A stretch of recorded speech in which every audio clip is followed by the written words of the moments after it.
नमस्कार मित्रों, उम्मीद करता हूं कि आप लोग अच्छी तरह से होंगे। एक बार फिर आपका पीके चौरसिया नॉलेज पॉइंट STP 34 में स्वागत है। मित्रों, जो मैंने अपने पिछले वीडियो में 25 क्वेश्चन हिंदी से हल कराए थे, आइए उसी को आगे बढ़ाते हुए आगे बढ़ते हैं।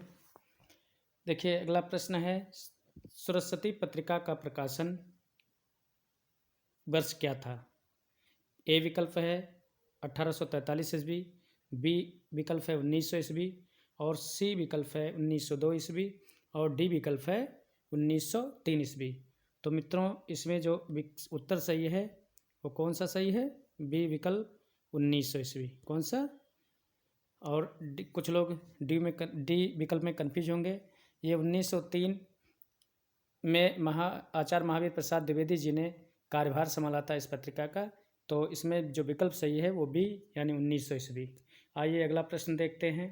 अगला प्रश्न है 27वां प्रश्न। इसमें है,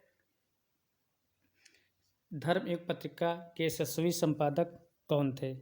तो ए विकल्प है रघुवीर सहाय, बी विकल्प है डॉक्टर सर्वेश्वर दयाल, सी विकल्प है राजेंद्र यादव, डी विकल्प है धर्मवीर भारती। तो धर्मयुग पत्रिका के यशस्वी संपादक जो थे वो धर्मवीर भारती जी थे। आइए अगला प्रश्न देखते हैं। अगला प्रश्न है कि बालकृष्ण भट्ट द्वारा संपादित पत्रिका का नाम था। ए विकल्प ब्राह्मण, बी हिंदी प्रदीप, सी आनंद कादम्बनी, और डी विकल्प है इनमें से कोई नहीं। तो इसमें जो विकल्प है हिंदी प्रदीप पत्रिका, इसके पहले वाले वीडियो में भी मैंने बताया था, वो कौन सा विकल्प है? आपका विकल्प है वो बी, ठीक, यानी बी विकल्प। आइए आगे अगला वीडियो देखते हैं। अगला प्रश्न देखते हैं, अगला प्रश्न देखते हैं। प्रश्न संख्या 29 में क्या है? निम्नलिखित में से कौन सरस्वती पत्रिका के संपादक नहीं रहे? तो आइए देखते हैं। ए विकल्प है श्याम सुंदर दास, ये भी थे। महावीर प्रसाद द्विवेदी, ये भी थे। श्री नारायण चतुर्वेदी जी भी थे। तो इसमें शांत प्रिय द्विवेदी जो डी विकल्प हैं ये नहीं थे। आइए अगला प्रश्न देखते हैं। तो विकल्प सही होगा डी। अगला प्रश्न 30, जयशंकर प्रसाद द्वारा प्रकाशित पत्रिका का नाम था। पहला है कहानी, बी है इंदु, सी है सरस्वती, और डी है ब्राह्मण।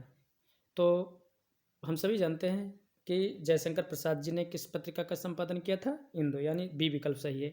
आइए अगला प्रश्न देखते हैं।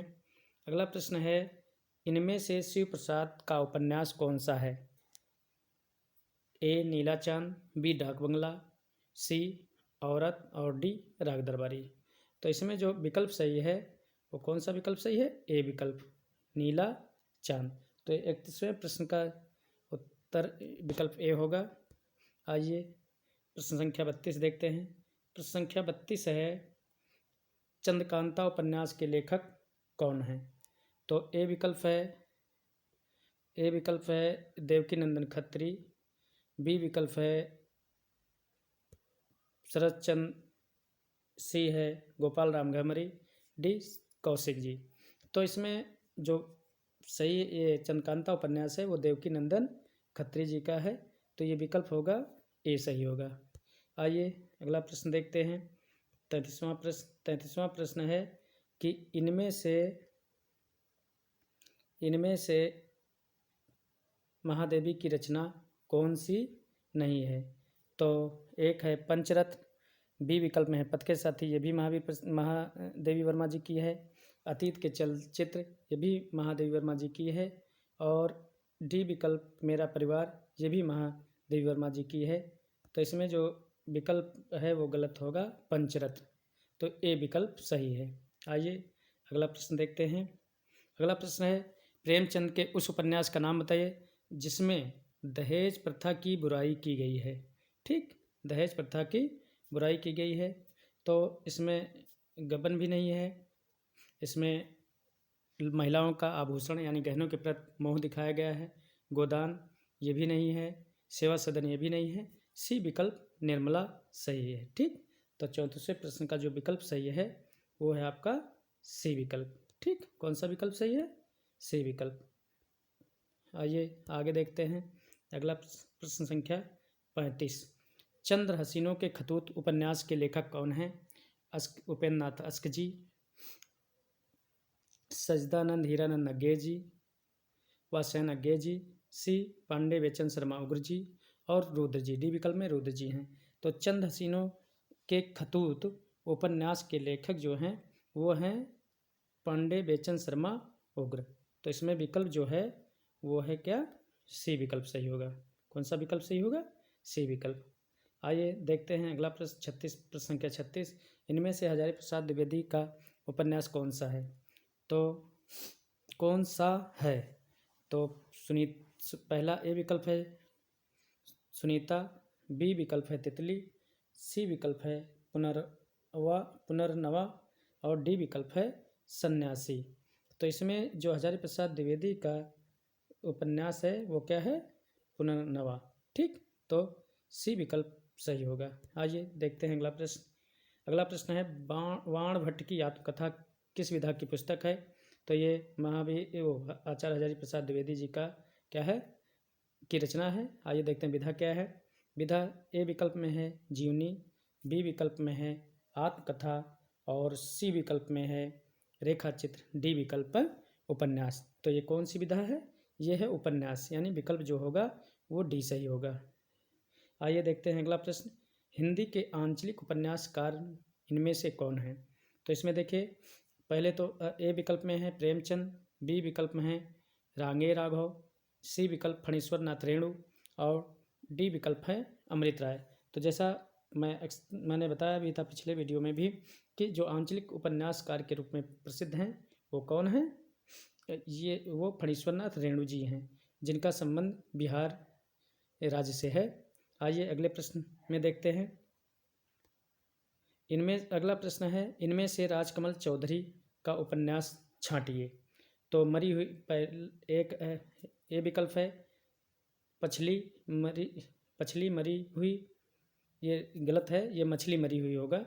बी विकल्प है एक पति के नोट्स, सी विकल्प है परख और डी विकल्प है मन वृंदावन।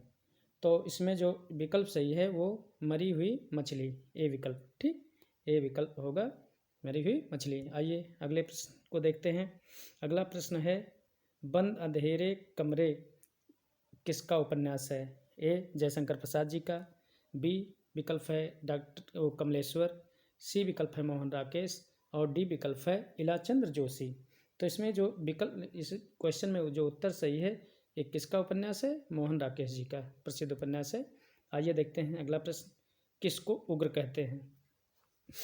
इसे पूरा नाम बताना है कि किसको उग्र कहते हैं। तो रामेश्वर लाल दुबे ए विकल्प है रामेश्वर लाल दुबे, बी विकल्प है पांडे बेचन शर्मा, सी विकल्प है नरेश मेहता और डी विकल्प है अज्ञे जी। तो जैसा अभी मैंने पिछले क्वेश्चन में बताया था कि पांडे बेचन शर्मा उग्र, तो इसमें कौन सा विकल्प सही होगा मित्रों? ये होगा विकल्प बी। ठीक, तो बी विकल्प है। आइए अगले प्रश्न को देखते हैं। प्रश्न संख्या 42। भारत भारती के रचयिता कौन है? तो ए प्रेमचंद, बी निराला जी, सूर्यकांत त्रिपाठी निराला जिन्हें विद्रोह का भी कवि कहा जाता है, सी सुमित्रानंदन पंत और डी मैथिली शरण गुप्त। तो जो इसमें उत्तर सही होगा वो भारत भारती किसकी रचना है? बहुत मशहूर रचना है, वो है डी विकल्प मैथिली शरण गुप्त जी की, यानी डी विकल्प सही होगा। आइए देखते हैं अगला प्रश्न। फणीश्वर नाथ रेण से संबद्ध सही प्रदेश का नाम चुनिए। ए महाराष्ट्र, बी बिहार, सी हिमाचल प्रदेश और डी उत्तरांचल। देखो अभी पिछले क्वेश्चन में आया था, मैंने इनके बारे में विस्तार से बताया था कि फणीश्वर नाथ रेण जो हैं वो एक आंचलिक उपन्यासकार के रूप में प्रसिद्ध हैं और इनका संबंध किस राज्य से है? बिहार से। मैंने बताया था, तो कौन सा राज्य है?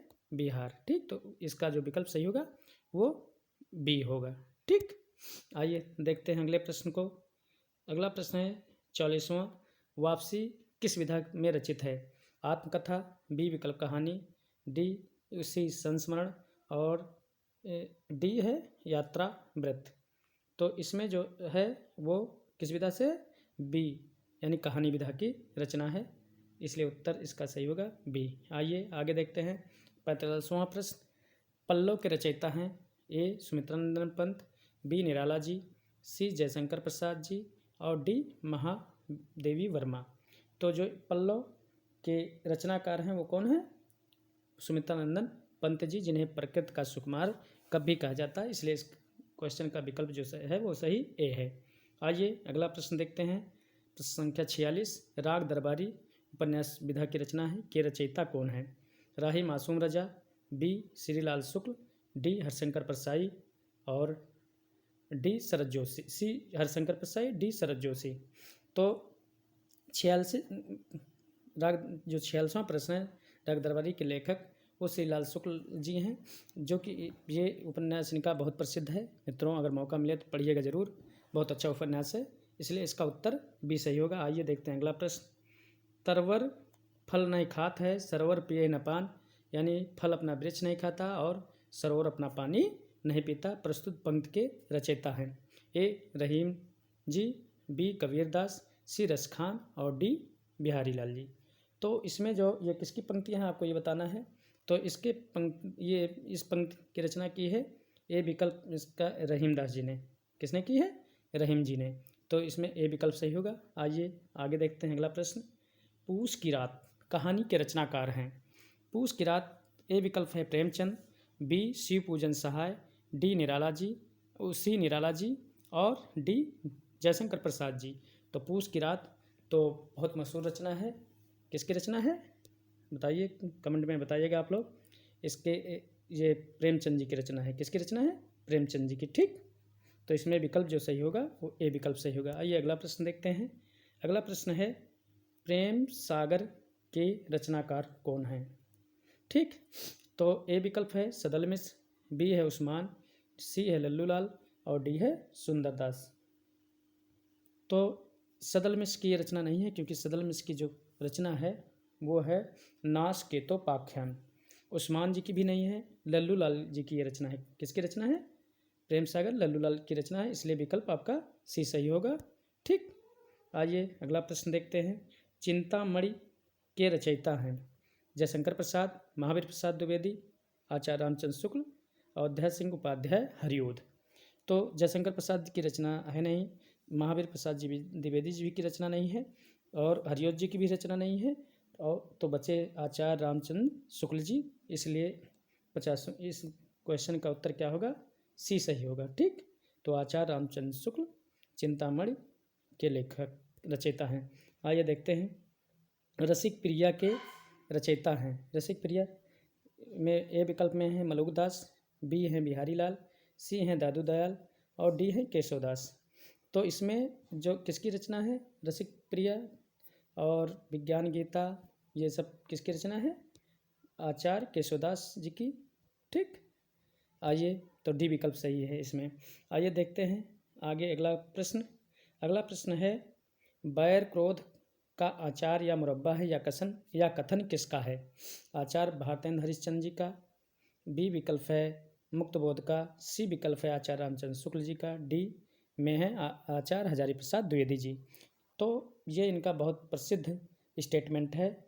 किसका? आचार्य रामचंद्र शुक्ल जी का, इसलिए विकल्प कौन सा सही होगा? सी बैर क्रोध का आचार या मुरब्बा है। आइए अगला प्रश्न देखते हैं। अगला प्रश्न है फणीश्वर नाथ रेणु किसके लेखक हैं? गबन है नहीं, क्योंकि प्रेमचंद जी का उपन्यास है। गीतांजलि ये भी नहीं है, क्योंकि बंकिम इसके हैं। और सी इनका मशहूर आंचलिक उपन्यास है। किसका? फणीश्वर नाथ रेणु जी का महिला आंचल। तो ये इसमें विकल्प जो सही होगा वो सी सही होगा। कामायनी जयशंकर प्रसाद जी की रचना है। आइए मित्रों अगला क्वेश्चन देखते हैं। ज्ञानपीठ पुरस्कार पाने वाले हिंदी के प्रथम साहित्यकार हैं। एक ए विकल्प में है सुमित्रा नंदन पंत जी, बी विकल्प हैं रामधारी सिंह दिनकर, सी विकल्प हैं अज्ञे जी और डी विकल्प हैं महावीर प्रसाद द्विवेदी। तो मित्रों जो इसमें सर्वप्रथम पुरस्कार मिला था, मैंने अपने इसका वीडियो भी डाल रखा है अपने चैनल पर, तो उसमें आप देख लीजिएगा। फिलहाल इसमें बताया देता हूँ। ए विकल्प में है सुमित्रा नंदन पंत जी। सुमित्रा नंदन पंत जी को सर्वप्रथम हिंदी साहित्य में पुरस्कार मिला था किस रचना पर? चिदम्बरा रचना पर। ठीक, रामधारी सिंह दिनकर को भी मिला था, अज्ञे जी को भी मिला था, महादेवी वर्मा जी को भी मिला था, लेकिन ये लोग बाद में पाए थे। आइए अगले क्वेश्चन में देखते हैं। खड़ी बोली 55वां प्रश्न, खड़ी बोली के सर्वप्रथम लोकप्रिय कब माने जाते हैं? ए विकल्प में रामधारी सिंह दिनकर, बी विकल्प में सूर्यकांत त्रिपाठी निराला, सी विकल्प में मैथिली शरण गुप्त और डी विकल्प में अयोध्या सिंह उपाध्याय हरिओद। तो मित्रों इसमें खड़ी बोली के सर्वप्रथम लोकप्रिय लेखक माने जाने वाले हैं कौन? अयोध्या सिंह उपाध्याय हरिओद। तो इसमें जो विकल्प सही है वो डी सही है। ठीक, कौन सा विकल्प सही? अयोध्या सिंह उपाध्याय हरिओद। आइए मित्रों अगला प्रश्न देखते हैं। अगला प्रश्न है ज्ञानपीठ पुरस्कार दिया जाता है हिंदी भाषा के प्रचार प्रसार हेतु, भारतीय लेखकों की आर्थिक सहायता हेतु, और सी में है भारतीय भाषा में साहित्यकारों के रचनात्मक लेखन हेतु, डी विकल्प है इनमें से कोई नहीं। तो मित्रों मैंने अपने ज्ञानपीठ पुरस्कार वाले वीडियो में बताया था कि किस लिए दिया जाता है। भारतीय संविधान में जितनी भाषाएं हैं 22 भाषाएं जो मान्यता प्राप्त है उनमें वर्ष की सर्वश्रेष्ठ रचना के लिए दिया जाता है या योगदान करने वाले लेखकों को दिया जाता है। ठीक, तो इसमें क्या होगा उत्तर?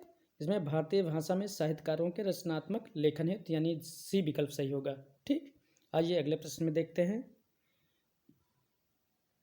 प्रेम पचीसी कहानी संग्रह के रचनाकार हैं?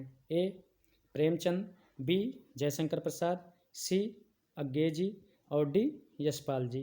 तो इसमें जो सही है वो कौन, ये किसका है कहानी संग्रह?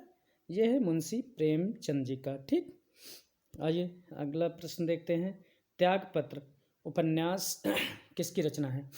त्यागपत्र नंबर विकल्प में ए विकल्प में है प्रेमचंद, बी में है जैनेन्द्र कुमार, सी में है अज्ञे जी और डी में फणीश्वर नाथ रेण।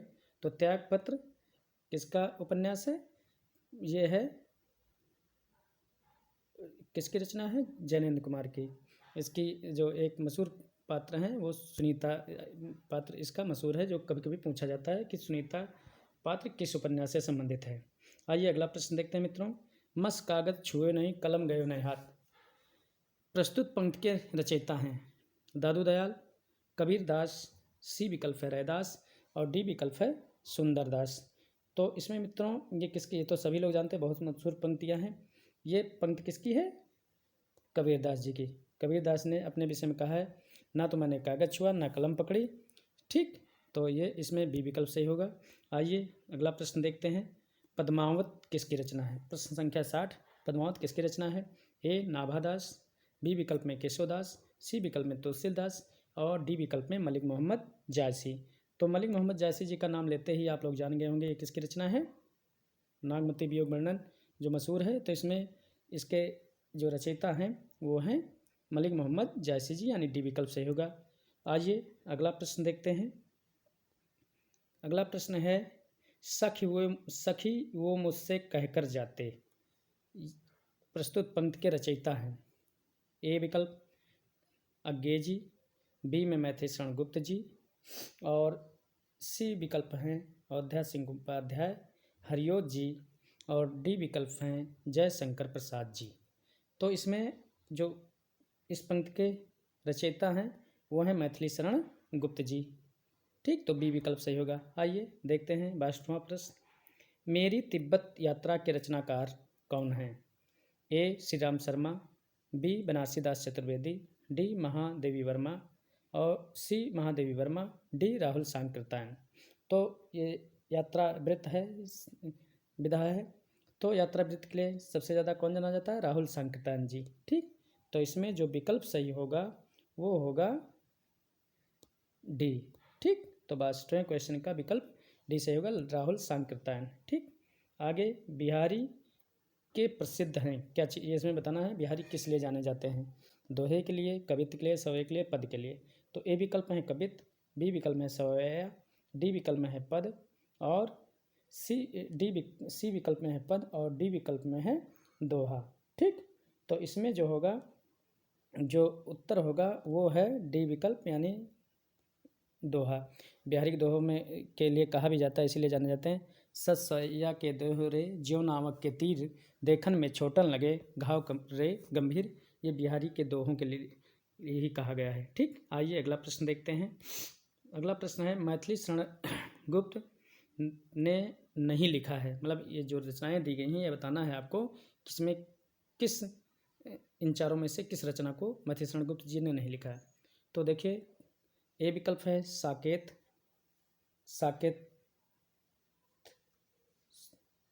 बी विकल्प है कामायनी, और डी विकल्प है जयद्रथ वध, और सी विकल्प है जयद्रथ वध, डी विकल्प है यशोधरा।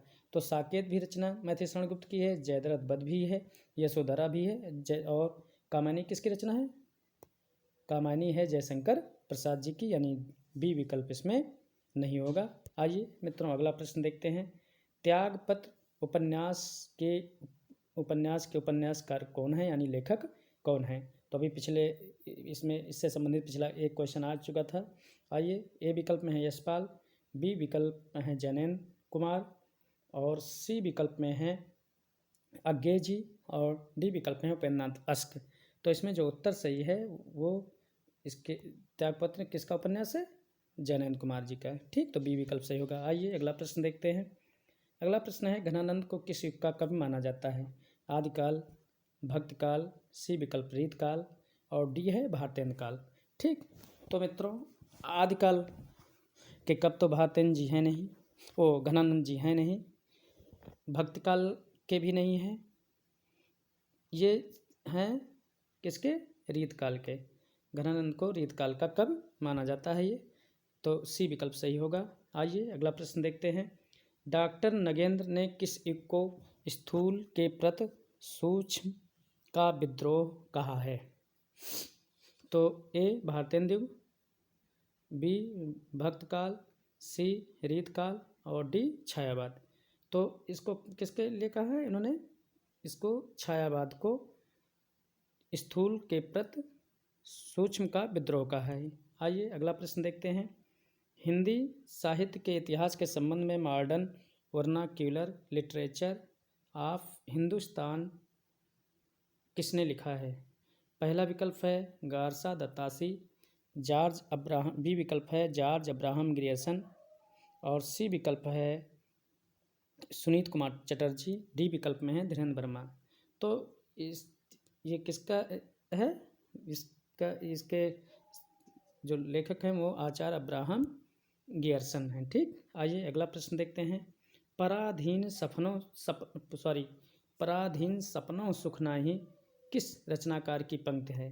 कबीरदास, बी रैदास, सी सूरदास, और डी तुलसीदास।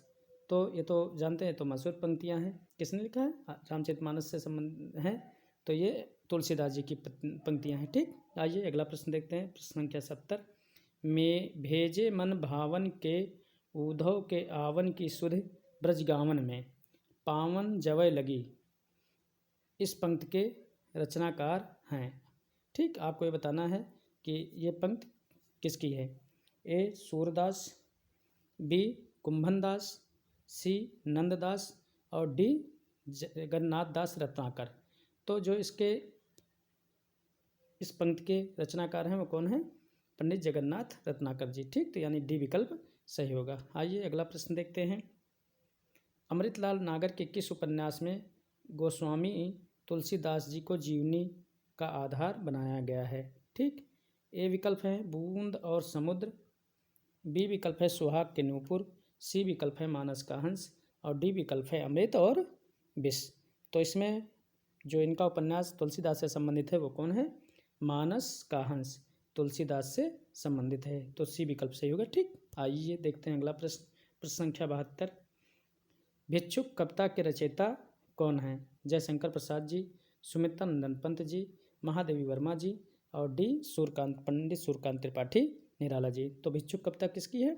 वो है पंडित सूर्यकांत त्रिपाठी निराला जी की, तो डी विकल्प सही होगा। ठीक, आइए अगला प्रश्न देखते हैं। ध्रुव स्वामिनी नाटक के रचयिता हैं। नंबर 1 ए विकल्प में है राम कुमार वर्मा, बी विकल्प हैं रामवृक्ष बेनीपुरी, सी विकल्प हैं जयशंकर प्रसाद, और डी विकल्प हैं भारतेंद्र हरिश्चंद्र। ठीक, तो ये ध्रुव स्वामिनी एक ऐतिहासिक नाटक है और ऐतिहासिक नाटक के लिए आप सभी लोग जानते हैं कौन प्रसिद्ध है, राम कुमार वर्मा जी प्रसिद्ध भी हैं और जयशंकर प्रसाद जी, लेकिन ये जयशंकर प्रसाद जी का नाटक है, तो विकल्प इसमें सी सही होगा। आइए अगला प्रश्न देखते हैं।